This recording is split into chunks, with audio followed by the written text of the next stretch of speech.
दोस्तों, क्या आपको पता है कि रामायण धारावाहिक की माता सीता आज कैसा जीवन जी रही है, या फिर रामायण धारावाहिक में काम करने वाले वो किरदार आज कहां पर हैं? 90 के दशक का भारतीय टेलीविजन का सबसे लोकप्रिय धारावाहिक रामायण तो लगभग भारत में रहने वाले हर व्यक्ति ने जरूर देखा होगा। इसके अलावा विदेशों में भी बहुत सी जगहों पर इस धारावाहिक को कई भाषाओं में डब करके दिखाया गया। इस धारावाहिक को लोगों ने उस वक्त भी बहुत ज्यादा पसंद किया था और आज भी बहुत पसंद करते हैं। मगर क्या कभी आपके दिमाग में ये बात आई कि आखिर इस धारावाहिक में काम करने वाले वो सभी किरदार कहाँ चले गए और फिर वो कभी दोबारा किसी भी धारावाहिक या फिल्मों में क्यों नजर नहीं आए? क्या आप नहीं जानना चाहोगे कि आखिर आज रामायण की माता सीता कैसी हालत में है और कैसा जीवन बिता रही हैं? दोस्तों, आज हम आपको इसी पर एक खास वीडियो दिखाने वाले हैं, तो जल्दी से हमारे चैनल अनोखी दुनिया को सब्सक्राइब करके बेल आइकन को जरूर प्रेस कर लें और कमेंट्स में जय श्री राम लिखना ना भूलें। तो चलिए आज आपको बताते हैं कि आखिर क्या कर रहे हैं आज वो रामायण के सारे किरदार।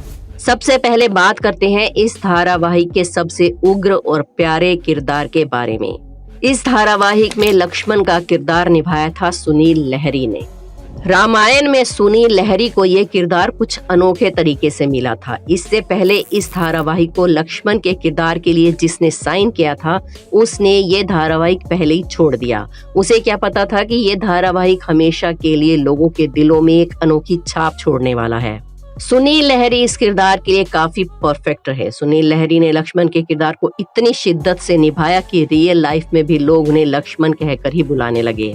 मगर सुनील की लाइफ कुछ अच्छी नहीं रही। उन्होंने इस धारावाहिक के बाद एक्टिंग की दुनिया से किनारा कर लिया और फिर दोबारा कभी नजर नहीं आए। चलिए अब आपको बताते हैं कि भगवान राम और सीता के चहेते भगवान हनुमान के बारे में। भगवान हनुमान का रोल निभाया था उस वक्त के सबसे ताकतवर बॉडी बिल्डर दारा सिंह ने। उन्होंने सिर्फ टेलीविजन के इस धारावाहिक में ही नहीं बल्कि रियल लाइफ में भी अपनी बॉडी की ताकत का लोहा मनवाया था। वे काफी लंबे और तगड़े थे जिसकी वजह से उनको ये रोल मिला था और ये रोल उन पर काफी फिट भी बैठता था। दारा सिंह पहले भी कई पंजाबी और हिंदी फिल्मों में काम कर चुके थे। इसके अलावा तमिल, तेलुगु और मलयाली भाषा में भी कई फिल्मों में वो काम कर चुके थे।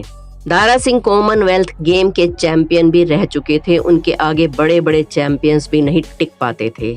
दारा सिंह ने 500 से भी ज्यादा प्रोफेशनल कुश्तियां लड़ी। 1993 में दारा सिंह ने कुश्ती छोड़ दी। उन्होंने अपनी जिंदगी में 100 से भी ज्यादा फिल्में की थी। 1954 में उन्हें रुस्तमे हिंद और 1966 में उन्हें रुस्तमे पंजाब के अवार्ड से भी नवाजा गया था। 2003 से लेकर 2009 तक दारा सिंह राज्यसभा के सदस्य भी रहे। 2012 में दारा सिंह इस दुनिया को अलविदा कह गए। अब बात करते हैं रामायण के खलनायक रावण के बारे में। वो आज कहाँ है? रावण का किरदार निभाया था अरविंद त्रिवेदी ने। अरविंद त्रिवेदी का फेस इस कैरेक्टर के लिए पूरा सटीक बैठता था। हालांकि इस धारावाहिक के डायरेक्टर रामानंद सागर को इस किरदार के लिए जैसा चेहरा चाहिए था उन्हें वैसा चेहरा ढूंढने में काफी समय लगा, लेकिन अरविंद त्रिवेदी के चेहरे और उनकी जबरदस्त आवाज ने उनकी ये तलाश पूरी कर दी और उनका चेहरा इस किरदार के लिए बिल्कुल सही लगा उन्हें। अरविंद त्रिवेदी जी ने अपनी पूरी जिंदगी में हिंदी और मराठी फिल्मों को मिलाकर तकरीबन 250 फिल्मों में काम किया था, लेकिन इतनी फिल्मों में काम करने के बाद भी उन्हें असली पहचान मिली तो रामायण धारावाहिक से। इसका एक और बड़ा उदाहरण भी इंडस्ट्री में है। बाहुबली फिल्म में काम करने वाली रामा कृष्णन ने अपनी पूरी लाइफ में कई हिंदी और तमिल फिल्मों में काम किया, मगर उन्हें पूरी उम्र पहचान नहीं मिली और जब उन्हें पहचान मिली तो वो फिल्म थी बाहुबली।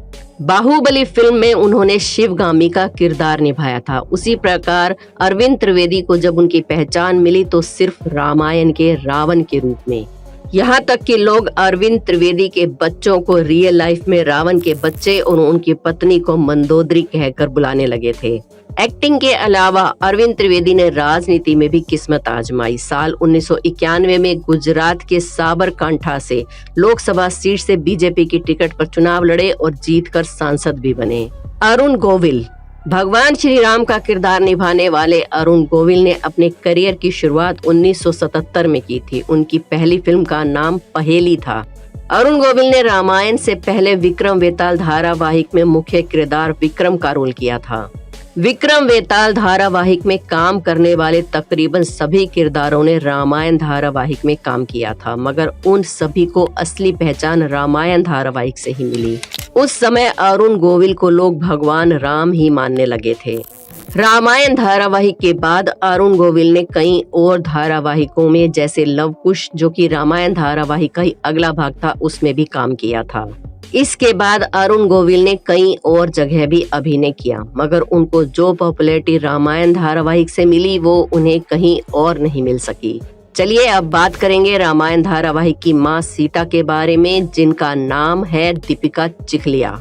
आप शायद इस बात पर यकीन नहीं करेंगे, मगर रामायण धारावाहिक को करने से पहले दीपिका चिखलिया कुछ बी ग्रेड की हिंदी फिल्मों में भी काम कर चुकी थी, जिनमें से चीख और रात के अंधेरे मुख्य फिल्में थी। रामायण से पहले दीपिका चिखलिया ने कई धारावाहिकों में अपने अभिनय का जादू दिखाया था, जिसमें से विक्रम वेताल और दादा दादी की कहानियां मुख्य थी। दीपिका चिखलिया को अगर आप आज देखेंगे तो उन्हें पहचान नहीं पाएंगे, वाकई में ही वो काफी बदल चुकी हैं। मगर इस धारावाहिक ने दीपिका चिखलिया की पूरी जिंदगी को ही बदल कर रख दिया। दीपिका चिखलिया को भी इसी धारावाहिक से ही पॉपुलैरिटी मिली और लोगों की रिस्पेक्ट भी मिली। दीपिका को लोग माता सीता कहकर बुलाने लगे थे। उनकी पॉपुलैरिटी का आलम ये था कि चाहे उस उम्र में वो कितनी भी छोटी हो, मगर लोग उनके चरण छूकर आशीर्वाद लेने के लिए लाइन लगाकर खड़े रहते थे। उस समय लोग बहुत भोले होते थे और कलाकारों को ही भगवान के रूप में देखते थे। 1951 में दीपिका ने वडोदरा की सीट से बीजेपी की तरफ से चुनाव लड़ा और वो वहां की एमपी बन गई। लेकिन उन्हें पॉलिटिक्स कुछ रास नहीं आई और उन्होंने कॉस्मेटिक बिजनेसमैन हेमंत टोपीवाला से शादी कर ली, जिनकी बिंदी और नेल पॉलिश की मैन्युफैक्चरिंग की कंपनी थी। दीपिका चिखलिया की 2 बेटियां हैं। दीपिका को अभिनय में कुछ ज्यादा तरक्की तो नहीं मिली, मगर इन दिनों 56 वर्षीय दीपिका अपनी आगामी फिल्म गालिब के लिए चर्चाओं में है। बताया जा रहा है कि ये खूंखार आतंकवादी अफजल गुरु और उसके आसपास उपजे घटनाक्रम से संबंधित फिल्म है। इस फिल्म में दीपिका आतंकवादी अफजल गुरु की पत्नी का रोल निभा रही हैं। सोचने वाली बात यह है कि माता सीता का किरदार निभा चुकी दीपिका चिखलिया अब आतंकवादी की पत्नी के रूप में बड़े पर्दे पर कैसी नजर आएंगी। हाल ही में एक इंटरव्यू में दीपिका ने अपनी इस फिल्म का जिक्र किया था, लेकिन कॉन्ट्रैक्ट से बंधे होने के कारण इस फिल्म में अपने किरदार के बारे में ज्यादा कुछ नहीं बता पाई। लेकिन बहुत ज्यादा कुरेदने पर दीपिका बोली, मेरा पहला प्यार अभिनय है और मैं अभी भी कैमरे के सामने काम करना चाहती हूँ। ऐसे में ये फिल्म मेरे पास आई और मैंने इसे स्वीकार कर लिया। मेरा भरोसा है कि इस फिल्म में मेरा काम देखकर लोग मुझसे संपर्क करेंगे। ये बात कहते हुए दीपिका को अपने आत्मसम्मान का बोध भी बार बार होता रहा और इस दौरान उनका गला भी भर आया। तो दोस्तों, कैसी लगी आपको रामायण धारावाहिक के किरदारों की आज की ये जिंदगी? उम्मीद करते हैं आपने भी रामायण धारावाहिक बड़ी ही श्रद्धा से देखा होगा। और हम श्री राम और माता सीता से ये कामना करते हैं कि आप हमेशा मस्त रहें, स्वस्थ रहें। हमारे चैनल अनोखी दुनिया को सब्सक्राइब करके बेल आइकन को जरूर प्रेस कर लें। कमेंट्स में जय श्री राम लिखना ना